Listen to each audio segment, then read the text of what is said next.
This is FUSEIN In on Tapestry with Miriam, and today is an amazing day.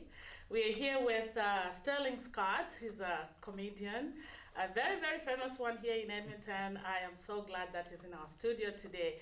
Whew, I can't even breathe. How are you? I'm doing great, and I am honored to be here. Thank you so much for having me.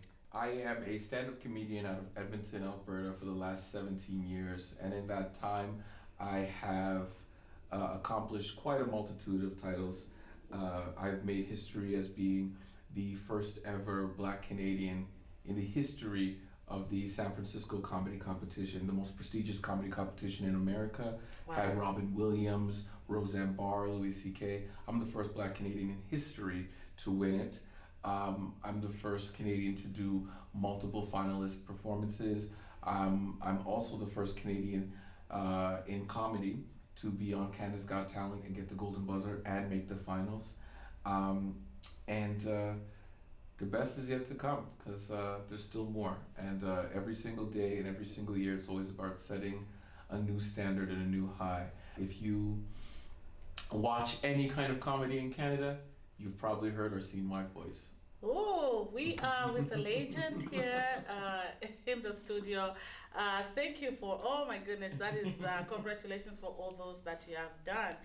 But before that, you worked, I think, in the oil fields or? Absolutely. Yes. How did you decide now that you wanted to do, I know probably comedy was your side hustle at the time, right? No, actually, it wasn't. No. So how did you now decide you wanted to pursue this career? How comedy fell into my life was that I was always funny. So that was never a thing for me. It was just how I was. Just the way I told stories just made people laugh. My actual dream at first, many years ago, was to be an actor. And so I tried out for this show called, this is how far back this goes, the Much Music VJ Search. They used to go across Canada and look for people to be their video jockey. And I tried out that year, and I remember thinking I'm gonna be definitely on the show because they kept showing my commercials of me. They kept using my videos. They kept all over the place, and so I was like, "There's no way I'm not gonna be on a TV show." I didn't get on the show. When I didn't get on the show, I was really upset. My friends brought me to a comedy show. It was my first comedy show I'd ever been to in my life. It was the Kenny Robinson's Nubian Night in Toronto at Yuck Yucks. And we were sitting there. They said, who has a talent will give you 3 bottles of wine. And we didn't have a lot of money. So I was like, we need that bottle of wine. So my friends jump up and go, without even me saying anything, they jump up and go, he's hilarious. And they're like, that's a big thing to say at a comedy show. They bring me on stage and I tell a street joke. And the crowd goes crazy. They give us the 3 bottles of wine, we gets to drink it. I'm in the back alley now looking for my car so that I could, put my stuff in the car because we're gonna take cabs home. And there's Kenny Robinson. And he's like, hey kid, good job. Yeah, where you from? And I'm like, Edmonton. He's like, yeah, how long you been doing comedy? And I start lying. I'm like, oh, I've been doing comedy for a year now. Yeah, you just don't know me because I live in Edmonton. And he goes, how long you in town? And I was like, I'm here for the month. And he goes, would you like to be on the show in the next month? And I go, yeah. He goes, good, you're on the show. They booked me for Kenny Robinson's Nubian Night is the longest running independent show in Canada. It's the largest Black comedy show in Canada. They do 400 or 500 people a show, and here I am saying, yeah, of course I can handle this. I get in the car, and I'm talking to my friends in the cab, and they go, what happened when you were talking to Kenny? And I go, I don't know, he booked me for the show. And they're like, oh no. So the whole month I practiced, but I don't know anything about stand-up. And I went up and I did horrible. I bombed really bad on my first show, and what made me realize that I can do this is that I didn't respect the art. I didn't treat stand-up comedy with the respect that it deserved and understood the platform that I had been given the privilege to be on. So when I came back to Edmonton, I started Ground Zero, Yuck Yucks, and Londonderry Mall, the comic strip in West Edmonton Mall, the Laugh Shop that used to be on White Ave, and I would just go to any place, even musical open mics. And the whole point was to try to understand the art. I got good fast, and I ended up with my first 5 minutes of comedy. And I decided I want to push this even further. Yeah. And I flew to New York to go audition for the Apollo Theater. And I made it all the way to getting on the show. So now here I am at the Apollo Theater on a Wednesday night in my first year of comedy. And I get booed off the stage. I get booed off instantly. They didn't even hear a joke. They just boo you as soon as you come out. And I didn't have the talent or ability to know how to handle what was happening. Yeah. So I'm sitting downstairs. So the Sandman comes out, you know, Sandman, the guy that dances you off the stage, you know. So he comes out, and I'm sitting downstairs now in the underground locker room. And I wasn't upset, and I wasn't hurt. All I was thinking was, I want to do it again, and I want to be able to figure out how I could have made those people laugh. And then in walks the Sandman, and he goes, I saw your auditions, I know you're funny. You just need to know how to make those people laugh. And my thought and his words were the same. And I was like, that's gotta be a sign. And I said, I'm built for this, and I'm gonna do this. And that was the day, after I got booed off of the stage at the Apollo Theater, that I realized I can do this. 17 years later, I'm one of the top comedians in the country. Wow. That is determination.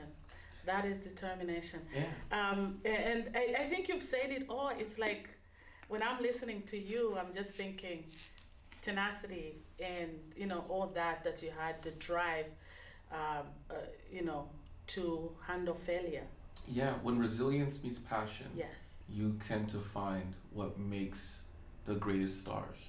Because no person's path or career has ever been, it's gone great, it's gone great, it's gone great, and I'm here. No. There's always pressure, there's always hard times. And it's through the passion for their career and the resilience to fight back against the no, against the poverty, against the being turned down, against everything, that allows that person to turn from coal to a diamond. You know, it's friction in our lives that allow us to be able to stand firm in the face of our own success. Yeah. And so it's with those things, and in that moment, my passion for the comedy and my resilience to being told to get off the stage by 300 people, and yet still I was like, oh, you guys just don't know. Wow. And I was right. Are you a motivational speaker? Because I'm feeling... No, I'm not. No, it's when you truly pursue what it is that you love, what you find is that everything sounds cliche until it happens. And so it's not that I'm a motivational speaker, it's that I've failed enough times to know what it is to succeed. Yeah. And it's a brutal honesty, where it's like there is no, the absence of pain is silly to expect. Yeah. And it's like, I tell people, because they always ask, well, how do you keep going? And I say, when you start this, anything you do, and this is for anything, when you start something, why are you there? Why are you there? And you make sure that whatever you think you're there for, that it's true to your heart. Yeah. Because in your dark times, that truth will be the light that brings you back. Yeah. And so whenever I lose a competition, it hurts, because I'm like, man, I'm better than that guy, or why I got ripped off. But it's like, I didn't start comedy to be in this competition. Yeah. I started comedy to be great. So while I'm in the darkness of feeling like I've been shut out or I've been held back, I remember that this was not the goal. And I remember to hold on to that light. Because the light for me is to become one of the greatest stand-up comedians of all time. Not in Canada, not because I'm black, of all time. And that requires a lot of pain. And when I feel that pain, and when I feel that darkness shroud me, you know, I remember why why I'm here. Why you're there. That's the message for the Oilers. Just remember, Oilers, we love you guys. I mean, you did well. Absolutely. You know what I mean? Like, and, that's... and speaking of the Oilers, that's resiliency. Resiliency is not... the resiliency for me was them making it to Game 7. Being able to put themselves in a position of being down 3-0. Did you have it in you to wake up the next day and play really hard, knowing that the phenomena of winning after being down 3-0 it hasn't happened in 50 years. It's like it's really difficult to pull that off. Yeah. And yet they woke up every day and they played their hearts out. In fact, on the Game 4, they won 8-1. Yeah. And it just goes to show that it's not, your strength is not found in your victory. It's found in your loss. Yeah. Because everybody celebrates a win. Yeah. But who stands up after the loss?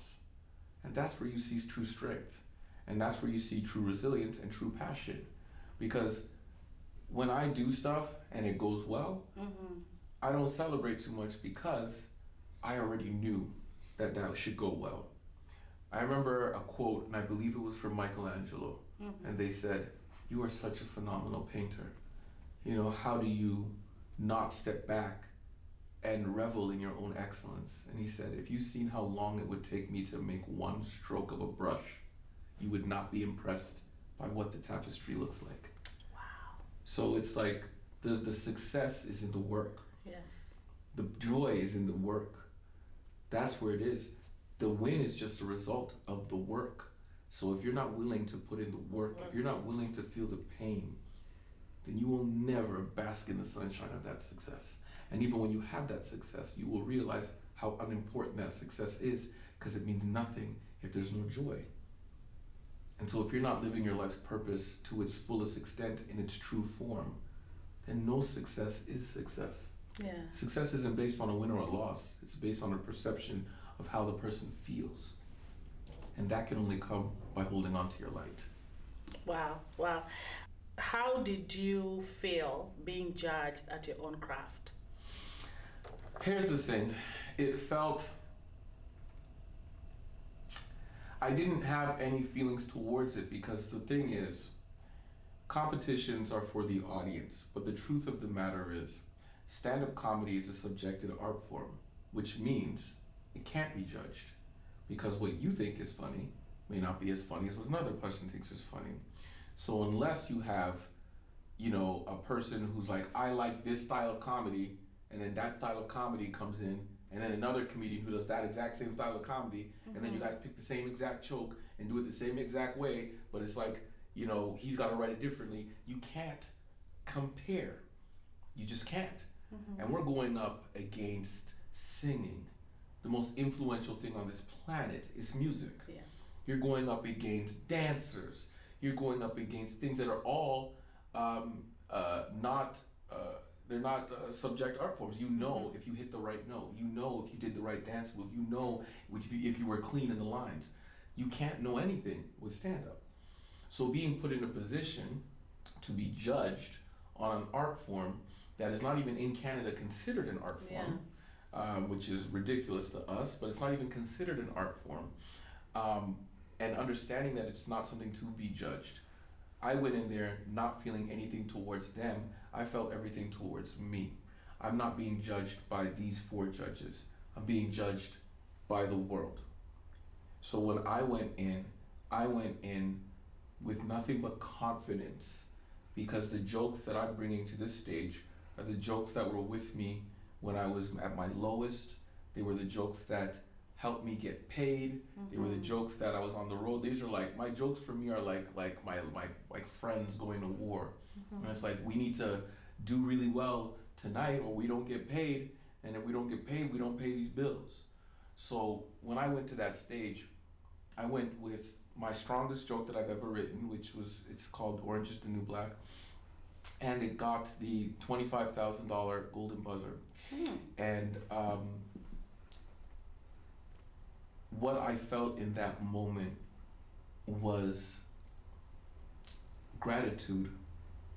Gratitude to the joke, gratitude to the hard work, gratitude to the resilience because even when I showed up there, the truth of the matter is, you have to fly out on your own money, and I used my mortgage money to take the risk. So I didn't have any money at all.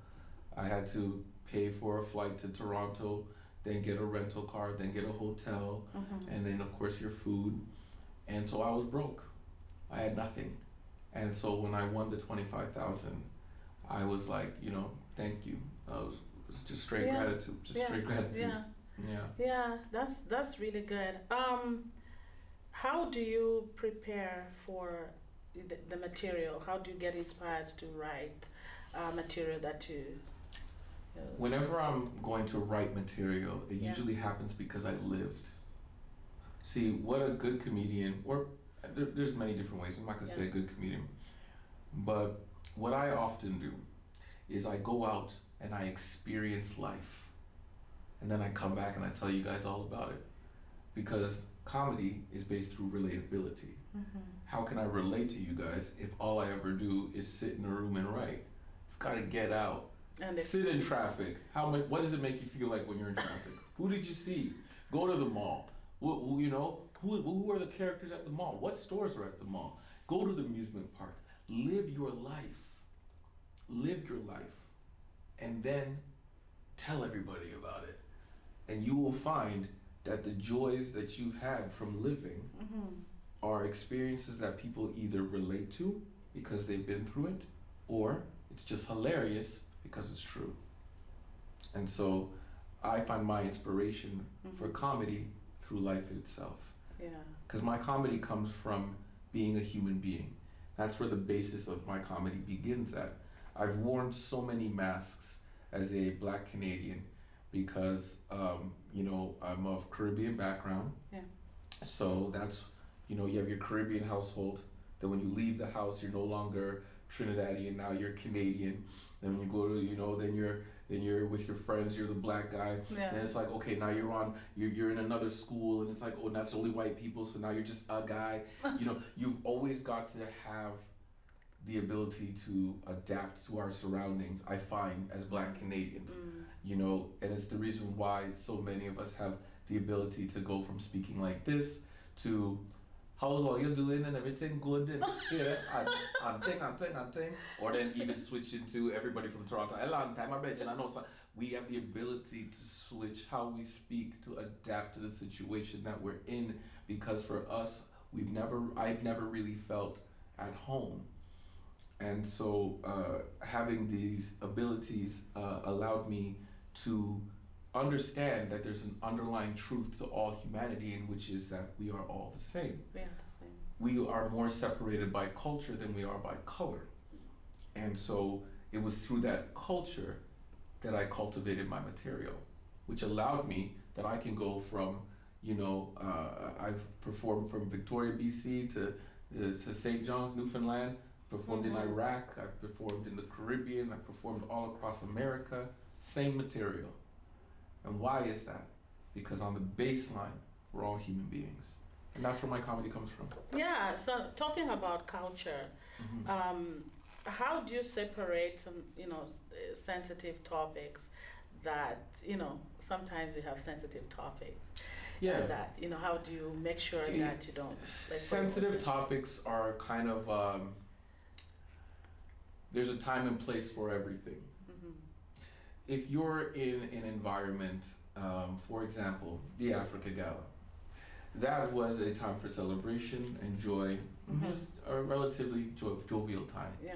That's not the kind of day where I would be dropping heavy material that it's like, yes, you might get a laugh, but you'd be like, this is deep and sensitive topics for right now. So how I separate it is by the occasion. I treat the separation of my material no different than you would treat the clothes you wear. See, when you're going to a wedding, you're not gonna wear what you would wear to the beach. And what you wear to the beach, you're not gonna wear to a funeral, right? So my material is adjusted to the situation. And the situation is always different. Sometimes you have a crowd who's like, speak on it. say those things. Then you have other crowds who are like, we don't even want to hear words that could trigger us, you know, and both of them are correct in what they want, and it's my job to deliver. And that's what I mean when I say it's a subjective art form, because what I did at the gala is different than what I would do in a club. And the shows are not the same in the sense where the material that I would use would be more sensitive to the situation. There's children in the crowd. I'm not going to go into anything sexually explicit. I'm not going to use a lot of cursing language. I'm not going to hit them with topics that they would understand. Vice versa, if I was with a bunch of older people, I'm not going to talk to them about video games and Facebook and Instagram. They don't know what are you talking about, you know? I'm not going to sit there and spend 30 minutes talking to them about Snapchat. You see, each of my material, each joke is like a tool on your tool belt. So imagine yourself as the plumber. You walk in to fix the job, and every joke is a tool. And based on the job, you will use the correct tool. The more material you have, the more tools you have. And I just happen to have enough tools to take care of the job. There are so many comedians that I've, listened to, different ones, and some curse. I don't know if you curse. Yeah, I do. Okay. Yeah, I do. Okay, so what are those styles of, the different styles that you use? Do you have to have many styles within yourself, or you have like a comedian that has their own style? When a comedian becomes famous, they stop catering to everyone and they cater to their crowd. Okay. So on your way up, to build that big audience, you tend to be more versatile. But then once you get to the level where you'll know who their name is and you don't even know their material yet, you just know who they are. What's happened is that now they've become famous. So now when they're famous, they go, I'm gonna do what I want, say what I want. It's on you now to decide whether you want to take it in. Because when you're coming up, it's I have to give you what you want, because I'm coming to your event, your show, to build my reputation.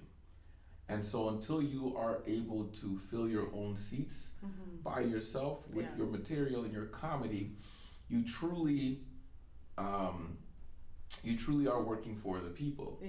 But then once you become a star, the people come to you. So that's why you'll see comedians are like, I'll do whatever I want, because my fans like what I do. And they know what I do. So now that they know what I do, I could just do me. And then that's why people pick and choose who they like. There's many different styles. There's high energy, low energy. There's clean comedy. There's dirty comedy. There's, impersonations. There's all different styles. And so once you become elevated enough to have an audience that will follow you, you will do what you love, and your fans will love you for it. And so, that's where that comes from. That's why there's so many different types and styles. Wow. Talking about the styles and whatnot, and of course, you curse also. Which influencer, comedian out there that influenced your life and influenced your comedy? A lot of comedians did. There's no one comedian that's responsible for the influence of me, because comedy evolves with humanity. That's why you'll have comedians who performed in the 80s, and if you watched it today, you'd be like, that's not funny, it's boring, right? And it's because the times have changed. Or one of the big things that you see people complain about, that's offensive. And it's like, it wasn't offensive back then, right? So there's no one comedian that is responsible, but the major comedians, the major players, number one always goes to Richard Pryor, and the reason is because Richard Pryor is he's the father of breaking that barrier of now making it where it's like, I'm telling you the truth, I'm giving you the dark, the dirty, the things that are uncomfortable, that we don't talk about, that we don't say. He's the first person that ever said black people like this, white people like that. He invented that. Anybody that you ever hear say this group is like this and this group is like that, you got that from Richard Pryor. It never existed before him. Okay? Before that, everybody was like one-liners, street jokes, stuff like that. Richard Pryor came out and talked about his life. He broke the barrier of this, oh, my wife, you know, to, you ever had someone rape you? You know what I mean? Like, and he's saying that in a crowd. Like, you ever had that? No? And then make you laugh about that, right? Like, that's where the rawness, so that's where it was birthed from. So I go Richard Pryor. From Richard Pryor, every comedian my age and down to 30 is gonna tell you Eddie Murphy. Because Eddie Murphy, Delirious, at the age of 22, he mastered the different styles. He did like 5 different styles of stand-up comedy. He did storytelling, long format jokes. He did one-liners. He did street joke. He did impersonations. He did singing, and he masterfully did them all at the age of 22. That has never happened again since. There's nobody by the age of 22 that mastered the arts to the point where, you know, 40 years later, his material still stands. It's still funny. You know, that's how powerful that was. From Eddie Murphy, he actually birthed Chris Rock. He gave a lot of influence to Chris Rock. He put Chris Rock on his first plane, put Chris Rock in his first movie, Beverly Hills Cop. And Chris Rock was who now in the 90s, when I was more older, see when I was watching Richard Pryor and Eddie Murphy, I was very, very young. You know, I shouldn't even been watching it, to be honest. You know what I mean? It's like in the 80s, so we're talking like I'm like 6 years old in 88, hearing what Eddie Murphy said, and it's like, whoa. You know, and these things were, this is not how comedy was even done. Yeah. They were breaking the ground. It never existed the way they did it. When Chris Rock came, he was, in the 90s, Chris Rock was the king of stand-up comedy. And his first 4 specials were some of the most groundbreaking specials in the world. You know, and bigger and blacker. In fact, one of the things that was inspiring is when he did his first special and it did very well, the black community kind of was like, oh, well, you only did well because you performed for white people. So we did a second one at the Apollo Theater. And he's like, if you want to say that I can't perform for black people, I'm going to go to the blackest place I can find and I'm going to murder. And that special that he did was insane, ridiculously good. Then from there, the inspirations grew to, you know, Bill Burr, Kevin Hart, and Louis C.K. And yeah, those ones I would say are the most inspirational that helped me develop the way I tell comedy, because again, my comedy is based on his humanity, and a lot of their material is about stripping down all of the perception that we have of ourselves, strip away the ego, and just look at the naked soul. And they'll stand there with theirs and be like, this is me, but they'll also go at you and be like, now will you accept who you are? And it's like that uncomfortableness of, yeah, that is me. I do that. Oh my God, I am that person. Wow. And it's like, yeah, we got you. Yeah. But at the same time, they'll bare their soul too. And the book, The Alchemist, has a beautiful quote. It says, if something happens once, it'll never happen again. But if it happens twice, it's gonna happen a third time. I shook Kevin Hart's hand and performed so strong that he came backstage to come and shake my hand. And that should have never happened again. But here we are, July 13th, and I'm gonna rock those stands. I'm gonna let Edmonton see why I'm the Golden Buzzer winner, why I'm the finale, why I'm the one that's been creating history, why the #1 comic in Alberta, one of the most racist provinces in this country, is a black guy. Yeah. You know how hard that is? It's like they don't want that. They didn't choose me to be #1. They reluctantly accepted, because no matter who they threw at me, eventually had to submit to me. And that's because of the resilience that we had to go through. So when I touch that stage on July 13th, my intention is to absolutely flatline that show. On Canada's Got Talent, all those shows, they're like, Sterling Scott is undeniable. Like, there is no stopping you. On my last performance, they said that not only was that the best performance ever on Canada's Got Talent for a stand-up comedian, but it was a I added elements to my performance that had never happened in stand-up before. I was telling a true story. I was doing the genre of storytelling. Mm-hmm. And in that story, I was telling a story about a situation where I was going to get robbed and that my mom came to save me. And it's never happened before. And I decided to, instead of me saying the line that my mom said, mm-hmm. I let my mom stand up in the crowd and shout out exactly what she said when that happened. And when I did that, they go, how he said, he goes, you just evolved stand-up because what you just did in your performance has never happened in the world of stand-up before. And so, you see, it's that pressure. Yes. The pressure of watching musicians get orchestras. They had orchestras on stage. Yeah. They had backup dancers. They flew in for the dancers. They built statues so that the skaters could skate. And they gave me a microphone. Mm-hmm. And I still came out there with the best performance. And that can't happen if you don't have resilience. And passion. Yeah. And I did intend to bring that resilience and passion to the stage on July 13th with all intention of being the best comedian that night. This is going to be the biggest audience. I believe it's 15,000 people that will be there. Mm-hmm. And that's the biggest audience I've ever done.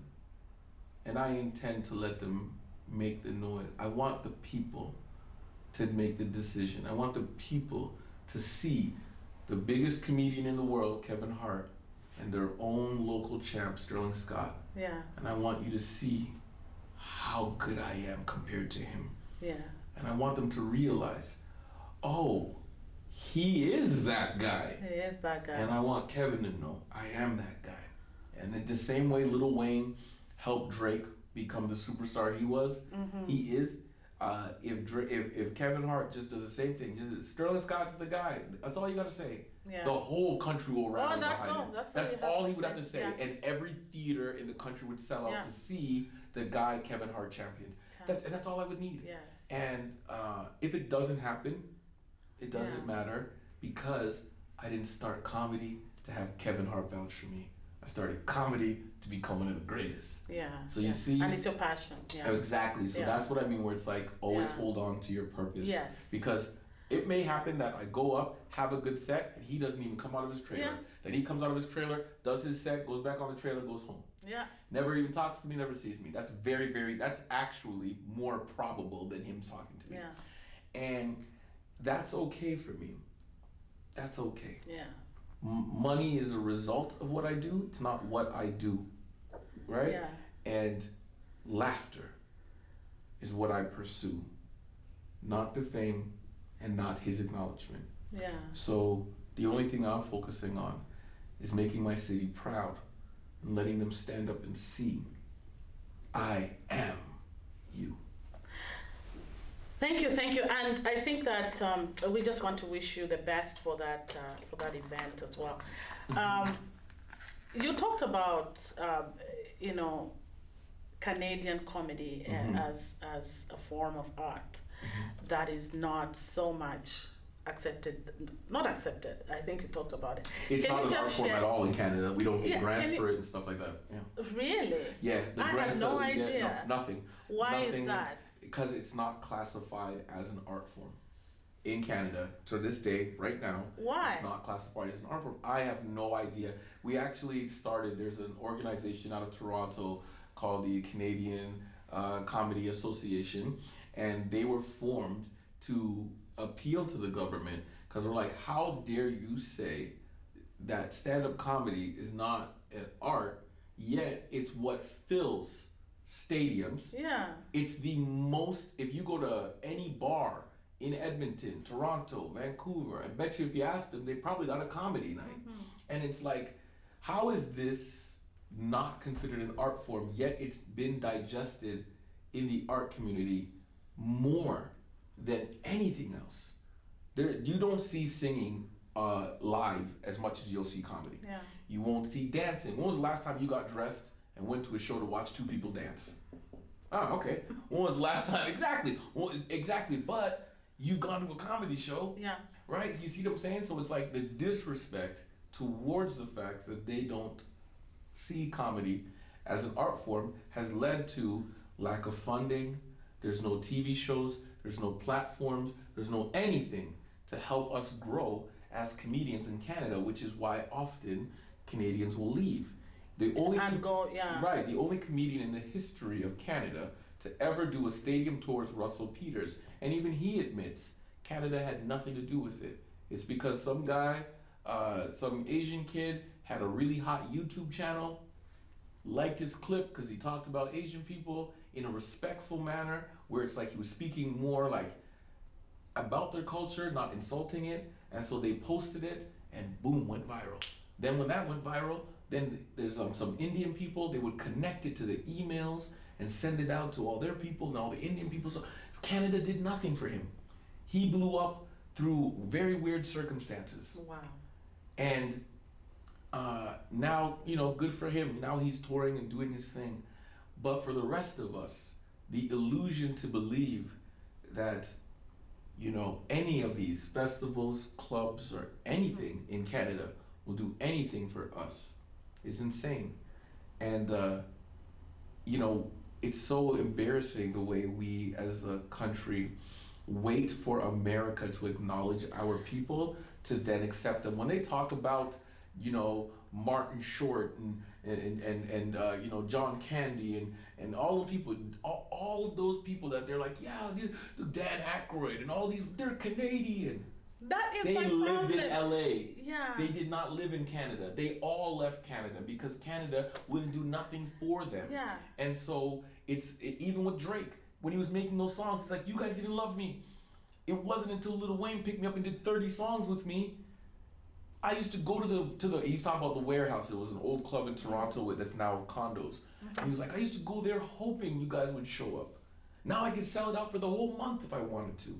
And this is the song, You Guys Never Loved Us. Like, he's expressing, because he's like, I had to go to the States. I had to go to Houston to go become popular. Yeah. Because you guys wouldn't accept me. Why do you think Canada is like that? Is that politicians would maybe advocate for we that? We have a tall poppy syndrome, where Canadians are, tall poppy syndrome is where anyone that tries to stand up too proud, they will cut you down. That's why Canadian comics, entertainers are always very much oh, not me, you go ahead, oh, no, oh, no. And the Americans are like, I'm the star. Yeah. But also the people, the gatekeepers, the people who sign the checks and decide what goes to production, they're too scared to do anything that is not already proven, system. Right? But how could we be proven if we don't have anything here to be seen with? Yeah. So you see, their own scarcity of providing work and opportunity for us leads to the dried up entertainment that we have. And then when they finally give something to somebody, it's awful.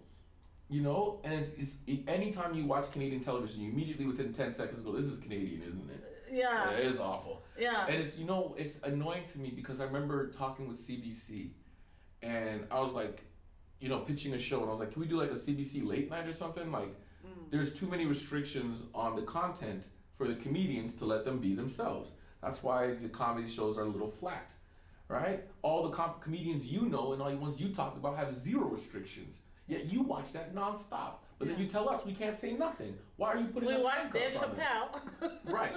And he carte blanche, right? Say whatever you want. Yeah. But then they turn around and tell us, you can't say this, you can't do that, you can't do the other, or you can't be on this show that shows one time arbitrarily in the year that nobody watches. But it's a credit that you need, because how else could you establish that you're a professional comedian? And it's like, give us the opportunity to be free to say what we want. And they said, no. This is CBC. And we still have to be concerned about our CBC viewers and their reputation. I go, hey, your CBC viewers you're worried about fall asleep at 6. All right? Put on something at 10 p.m. Say it's R-rated. And I'm pretty sure if you still get complaints, then there's idiots. But allow us to have a platform where you could see Canadian comics on a weekly basis. Yes. And they won't. They go, no. They go, well, we have CBC Gem. And it's like, okay, CBC Gem. That's an app. It's an app. No one's watching it. No one cares.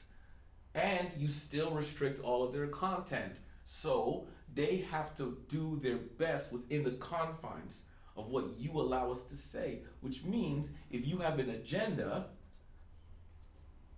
then you're just gonna pick and choose who you want. Wow. And that's why we're failing. And that's why when you watch a lot of Canadian shows, they're trash. And then when they get a show that's good, they celebrate it, but the ratings are not even good enough that America wants to pick it up. No. And yet they'll celebrate. Oh, look at this, and it's like, you guys are silly. They're a lot of them. I don't know. I think that they're more interested in preserving their own job than they are for preserving our culture. Yeah. Because there's nothing that should be stopping them from putting us on. We've all said it. We don't have a weekly show to showcase Canadian comics. We know. Can we have one? No. All right. How do you expect us to fill stadiums? How do you expect us to be popular? How do you expect us to become the stars of tomorrow? All of us are watching Comedy Central. Every state in America has an independent local channels that have comedy, as well as their big branch one. And then they have subsidiaries now. They've got Don't Tell Comedy, 800-Pound Gorilla, Comedy Central. What do we have? Not a single thing. But now what do you see? Don't Tell Comedy's coming here and bringing American comics. 800-Pound Gorilla is sucking up all the Canadian albums. And it's like, guys, what are you doing about it? What is it for us? Nothing. And this is why I'm trying to make that change, because if I become a voice that can be heard by the country as a respected comedian, I would do nothing but bring up other Canadians. Yeah. I would be like, I know you guys love me, but hold on, I got this one. Yeah. And then do that. Every month there should be a Canadian on tour doing stadiums. It's crazy to me. Like, we're all getting excited, and it's no disrespect to any of the American comics. Again, this is me disappointed in my own country, but Kevin Hart's coming here to do 10,000 people. There's never been no Canadian person they've booked to do 10,000 people in that place. And there's no person outside of Russell Peters that can do 10,000 people, because we don't know them. Nobody knows who we are. I've been on television every year for the last 17 years. I've only seen myself on TV personally 3 times, because I never know when it's gonna come on. I'm on the show. I might get an email the day before. There's no advertisements, there's no commercials. But when an American comes, billboards, commercials, exactly. It's so much that you can just say Great Outdoors and they'll say festival. But they'll never spend that money on us. So instead of sitting there waiting on anybody to give me, I need to make sure that I don't plant myself in infertile soil, that I uproot myself, and I use the resilience to continue on and find myself a place to be found and loved. And I will continue on that movement. We really need that voice. We really need that voice. I will keep pushing. Yes, this conversation is really good. And, we are running out of time, but I just want to ask you, what are other projects that you have apart from the Kevin Hart July 13? Do you have any upcoming projects? I am going to release an album this year. I submitted for the Junos, and that will be coming out in September. So September 30th. It's called Love Who You Are, Not Who You Want to Be. I'm also a part of a nonprofit organization who wants to bring arts to make more accessible to the city of Edmonton, to the artists of Edmonton. So it'll be, we will have an office space in July of this year. And when that office space opens, what we're going to be doing is allowing artists to use the venue for free so that they can raise money for their art form. We'll be, employing artists to teach how to play the guitar, piano, whatever their art form is, to other students for free. So we'll pay them to teach the kids, and the kids can come for free. That way that we have more access to children being able to use instruments and be able to be taught. And then we're also going to open up spaces for photographers, podcasters, and such, so that they can generate income from their art form. Because one of the things that always breaks my heart is when you see someone who's so talented at something, but they can't afford to do it because they need to get their bills paid now. Yeah. And any art form, it doesn't start out paying money. It may take years before you start to actually see the benefits of all your hard work. Yeah. And in that time, there is no true support for you. And a lot of times we lose some of our best artists. Like, it's very funny that with the host of the Africa Gala, Titi is a world-renowned poet. Wow. Right here, out of here from Edmonton. So good that Maya Angelou herself met her. Like, talked to her, gave her name, wrote her a letter, all that stuff.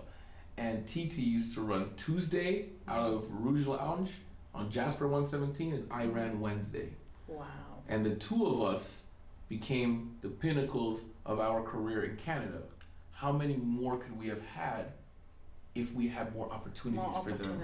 Yeah. And so that's what I would like to create. So yeah. I'll be doing that. And so this summer, I'll be doing events in which we take that money and put it towards paying artists to train kids to play instruments and for buying equipment so that people can, you want to edit a video, come on down to the center, you can edit the video on our software for free. You want to do a podcast, we'll have all the equipment, you can come use it for free. The purpose is simply for us to make sure that people can start doing what they love and not what they have to. Yeah. So that's what's coming up this year. So look out for that. And find me at, I'm very excited this year as well. Kerry West Festival is in its 40th year, and I am the host of it this year. And it's my 16th year in being a part of Kerry West, and I'm very, very excited for that because I think it's very important to continue to remember your culture. Yes. And with Kerry West, it's an embodiment of all culture, from Caribbean straight to African. And it's very beautiful to watch and see. Yeah. I always tell them when they say, you're the host of the Kerry West, but you weren't born in Trinidad. And I go, that's even better, because you being born in Trinidad, you are the roots. Good for you. Yeah. But as you grew and spread out, I became the fruit. Yeah. And I am now spreading the culture you started to the world. Yeah. I am the living embodiment of your resilience. Yeah. Yeah. So instead of looking down on me, take a bite, it's sweet. Yeah. Great stuff. No, we just want to thank you. We appreciate you. I know one day you're going to be receiving the award from Richard Pryor. Those ones, I've seen them. Richard Pryor Awards, they are very prestigious. Mm-hmm. Very few comedians have received the Richard Pryor. And I think it's an honor to do that. And maybe one day our kids that are growing up may receive Sterling Scott's award as well in Canada. And I think that would be a great thing for everybody. Thank you so much for coming. Thank you so much for having me. It was so great speaking with you. Sterling Scott, everybody. Yeah.